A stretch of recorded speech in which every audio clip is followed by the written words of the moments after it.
Giganotosaurus is often portrayed as the big and bad antagonist to the giant Titanosaur Argentinosaurus, even though these two did not even live together. In fact, Argentinosaurus had bigger problems than Giganotosaurus, as there is multiple giant killers aka Carcharodontosaurids in the Huincul Formation of Patagonia. While in specialist circles mapusaurus gets the spotlight most of the time, there is another fellow Carcharodontosaurid that would and could have been its biggest rival when it comes to hunting big game in the formation. However, this theropod has a much more badass and epic vibe to it than Mapusaurus, as it is called the bull hunter.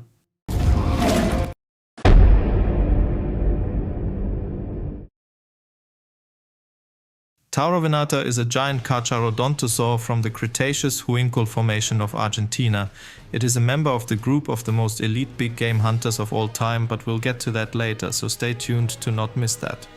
Taurovenator violantei was first described in 2016 and named the bull hunter of Violante, with the species epithet originating from the Violante farm in the lower Huincul Formation and the genus name from the Latin words tauros for bull and venator for hunter. It was dated to the Cenomanian of the late Cretaceous, specifically from about 95 million years ago to 93.9 million years ago. Conservative estimates put Taurovenator at 5.7 metric tons, slightly bigger than the upper estimates of another giant Carcharodontosaur of this formation, but just a bit smaller than the real apex predator of the formation. You heard right, Taurovenator may not be the biggest predator in the region or formation, as it could have lived alongside the giant Mapusaurus. However, while being smaller than Mapusaurus, it was bigger than the Meraxis gigas, another Carcharodontosaurid with some estimates around 5 metric tons. These three belong to a group of South American Carcharodontosaurids called giganotosaurines or giganotosaurini. The giganotosaurs are the most well-adapted giant killers that ever evolved on land, as all of them are not only giants but also had stupidly muscular legs to carry their weight, short but muscular forelimbs that ended in sharp claws, gigantic skulls and razor-sharp, highly serrated teeth that housed cutting edges to slice and dice. Giganotosaurini include the type member Giganotosaurus carolini, as well as Tyrannotitan chubutensis, Mapusaurus roseae, Taurovenator violante, and since 2022 also Meraxis gigas. This is the subgroup with the highest numbers of megatheropods aka theropods that exceed 5 metric tons in weight, and Taurovenator might have been one of the very biggest, being comparable to Acrocanthosaurus attocensis in size.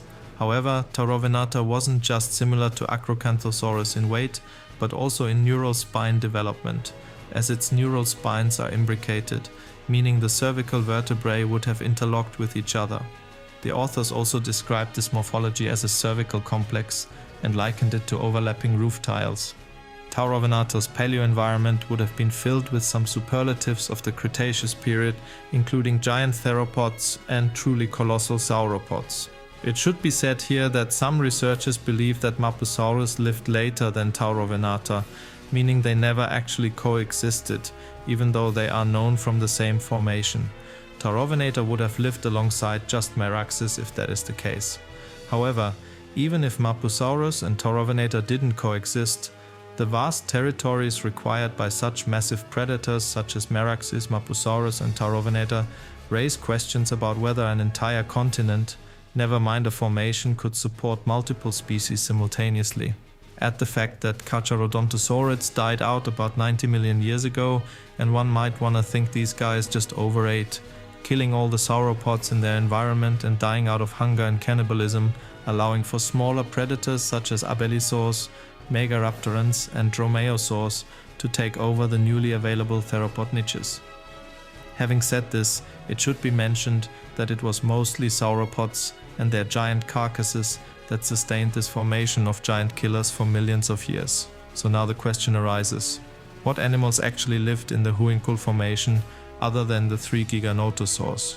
Well, the Huincul Formation does include vertebrate paleofauna from the late Cenomanian period, 97 million years ago, and the Turonian period, which spans from about 93.9 million years ago to 89.8 million years ago. The formation is known mostly for dinosaurs, including the ornithischian Chakisaurus, the sauropods such as the rebachisaurid Diplodocoid Limaisaurus, Cedasaura and the Cathartisaura, as well as the titanosaurians Chukarosaurus, Bastingori Titan, Choconsaurus, and the Titanic Argentinosaurus, which is the biggest officially described dinosaur that ever lived in the Huinshu Formation, also sometimes referred to the Land of Giants due to the adequately named episode of Chased by Dinosaurs.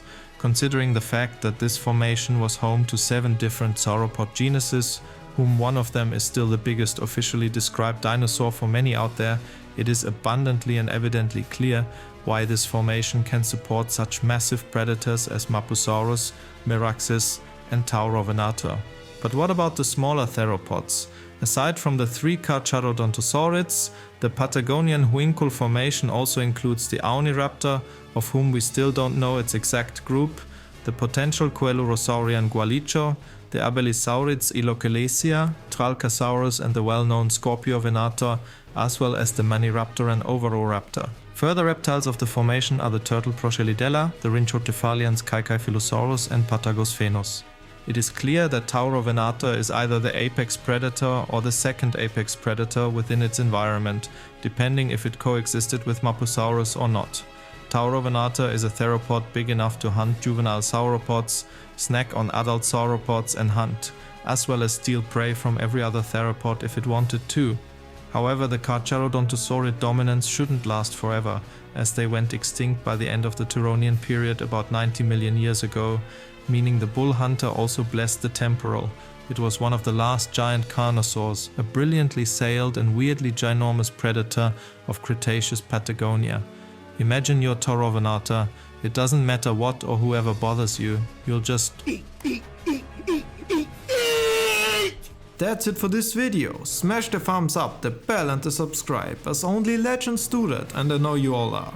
I am also currently looking for an editor.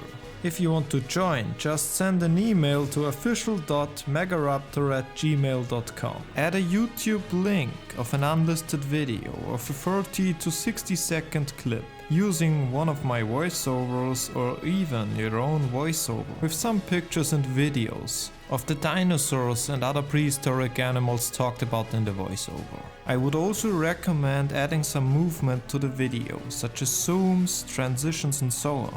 You can add some memes for bonus points. I'm different. I am the one that can see John Cena.